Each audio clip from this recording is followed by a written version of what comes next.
আপনারা অনেকেই যুবসাথী প্রকল্পের আবেদন করেছেন, এছাড়াও ভূমিহীন ক্ষেতমজুরের আবেদন করেছেন, মানে দুটোরই আবেদন করেছেন, বা শুধু ভূমিহীন ক্ষেতমজুরের আবেদন করেছেন।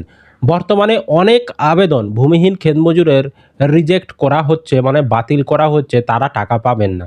এছাড়াও অনেককে কিন্তু টাকাও আবার দেওয়া হচ্ছে। কারা টাকা পাচ্ছে, কারা রিজেক্ট হচ্ছে, সমস্ত কিছু আমরা আজকের এই ভিডিওতে আলোচনা করব। তো অবশ্যই ভিডিওটি আপনাদের খুবই উপকারে আসবে, শেষ পর্যন্ত দেখতে থাকুন। আর এই ধরনের আপডেটগুলো পাওয়ার জন্য চ্যানেলটিকে সাবস্ক্রাইব করে রাখবেন। ফেসবুক থেকে যারা ভিডিওটি দেখছেন পেজটিকে ফলো করে রাখতে ভুলবেন না। আর ভিডিওটি বেশি বেশি করে শেয়ার করে দিবেন, সকলেই যাতে জানতে পারে। চলুন আমাদেরকে আমি সম্পূর্ণ কিছু স্ক্রিনে আলোচনা করে বুঝিয়ে বলে দিচ্ছি, অবশ্যই শেষ পর্যন্ত দেখে যাবেন। তো সমস্ত কিছু আপনারা নিজেরাই সমস্ত কিছু চেক করতে পারবেন মোবাইল থেকে। কিভাবে চেক করবেন আমি সেটা আগে দেখাচ্ছি, তারপর সমস্ত কিছু আলোচনা করব। তো সবার প্রথম যে কোনো ব্রাউজার ওপেন করে আপনি গুগলে আসবেন। গুগলে এসে আপনি এখানে লিখে দেবেন ভূমিহীন, ভূমিহীন BHU, ভূমি MIHIN। তো ভূমিহীন কথাটি লিখে দেবেন, ভূমিহীন ক্ষেতমজুর। তো ভূমিহীন ক্ষেতমজুর যখনই লিখে দেবেন, আমরা লিখে আপনাদেরকে সার্চ করে দেখিয়ে দিচ্ছি। তো আমরা ভূমিহীন ক্ষেতমজুর কথাটি লিখে দিয়েছি, লিখে গুগলে সার্চ করেছি।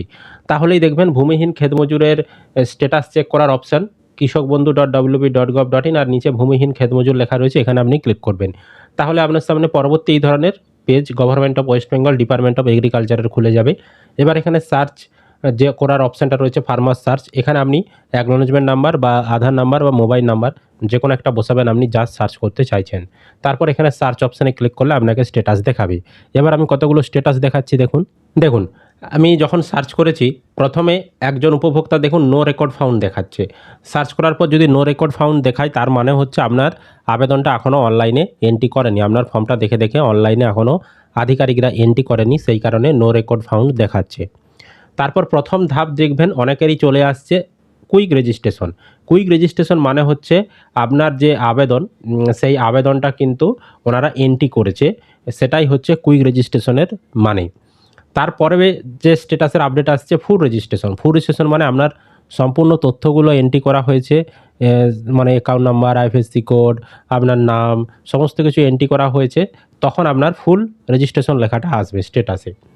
তারপরে দেখবেন আপনাদের যেটা ধাপ আসবে এডিএ অ্যাপ্রুভড। এই এডিএ অ্যাপ্রুভড লেখাটা আসার পরেই কিন্তু টাকা আপনাদের ব্যাঙ্ক অ্যাকাউন্টে ক্রেডিট হওয়া শুরু হচ্ছে। এডিএ অ্যাপ্রুভড মানে হচ্ছে আপনার ব্লকের যিনি আধিকারিক রয়েছেন, কৃষি আধিকারিক, তিনি সমস্ত কিছু ভেরিফিকেশন করে আপনি যোগ্য সেটা তিনি অ্যাপ্রুভেল দিয়েছেন, মানে আপনি যে যোগ্য সেটা এখানে দেওয়া হয়েছে এডিএর মাধ্যমে ভেরিফিকেশন করে, তাই এখানে এডিএ অ্যাপ্রুভ লেখাটা এসে গেছে। এটা আসার পরেই কিন্তু টাকা ঢোকা শুরু হচ্ছে, এবং আপনাদের যখন টাকা ঢুকে যাচ্ছে তখন কিন্তু পেমেন্ট ফাইল জেনারেটেড এরকম লেখা চলে আসছে।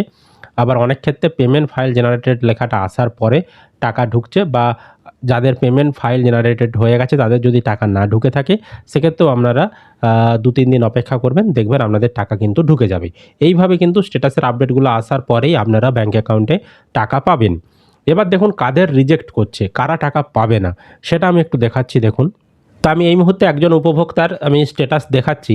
এনার দেখতে পাচ্ছেন এখানে স্ট্যাটাসে রিজেক্টেড লেখাটা চলে এসেছে, আর রিমার্কে লেখা রয়েছে already applied for Yuvasathi. Already applied for Yuvasathi মানে হচ্ছে উনি যুবসাথীর আবেদনটা করেছেন, ওই কারণে কিন্তু ওনার এখানে ভূমিহীন ক্ষেতমজুরের আবেদনটা রিজেক্ট করে দিয়েছে।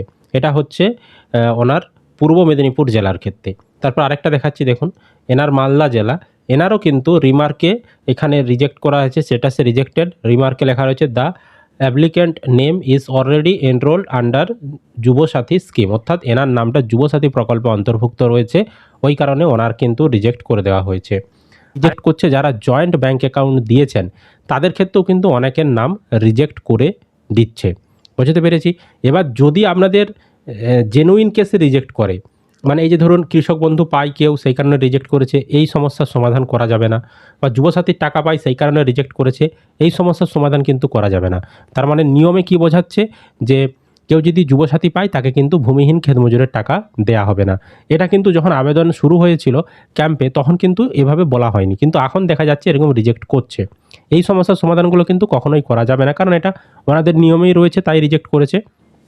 কিন্তু কারো যদি জয়েন্ট অ্যাকাউন্টের জন্য রিজেক্ট করে, সেক্ষেত্রে কিন্তু আপনাদেরকে কৃষি অফিসে যোগাযোগ করতে হবে, দিয়ে আপনাকে কিন্তু নতুন কোনো সিঙ্গেল ব্যাঙ্ক অ্যাকাউন্ট খুলে সেই সিঙ্গেল ব্যাঙ্ক অ্যাকাউন্টটা যোগ করতে হবে, তাহলে কিন্তু সেই সমস্যার সমাধান আপনি করতে পারবেন।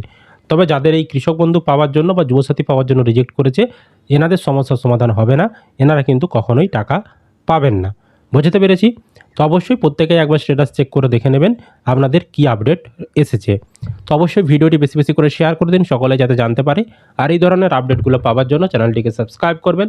ফেসবুক থেকে যারা ভিডিওটি দেখছেন পেজটিকে ফলো করে রাখবেন।